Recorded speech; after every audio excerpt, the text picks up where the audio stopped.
সবাই যার যার মতো করে প্রস্তুতি নিয়ে আসবা, হাতের মধ্যে টর্চ লাইট এবং বিভিন্ন রকমের প্রস্তুতি, শুকনো খাবার, এই সবগুলো নিয়ে আসবা।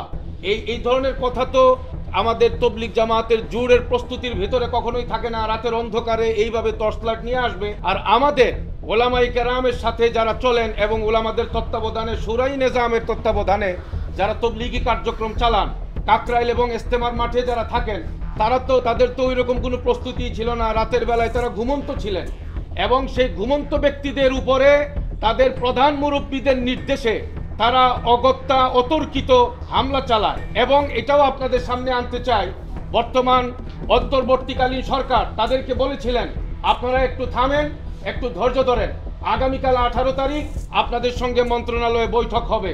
কিন্তু তারা ওই রাত পর্যন্ত তারা ধৈর্য ধরে নাই। ওই রাতের মধ্যেই কিসের ইশারায়, কিসের জন্য তারা অতর্কিত হামলা চালালো। এবং হামলা যে তারা চালাইছে 30,000-এর মতো কাছাকাছি লোক তারা নিয়ে এসে পুরা তারা সন্ত্রাসী কায়দায় ভিতরে ঢুকলো।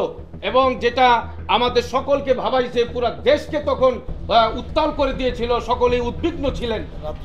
সর্বশেষ যে বিষয়টা বলতে চাই, পরের দিন আমাদের মন্ত্রী পরিষদ অর্থাৎ উপদেষ্টাদের ব্যাপক উপস্থিতিতে যে মিটিং হয়েছে, আমরা এখানে বক্তব্যের মধ্যে উপস্থাপন করেছি। তারা সবাই বলেছেন যে এটা দুই পক্ষের না, একপাক্ষীয় হামলা এবং এটা কেবলমাত্র সাতপন্থীরাই একতরফা হামলা করেছে। নিশ্চিতভাবে একতরফা হামলা যদি কেউ করে, সেই একতরফা হামলার ভিতরে তো নিজেদের মানুষও তো তাদেরই ভুলের কারণে রাতের অন্ধকারে আক্রমণের শিকার হতে পারে।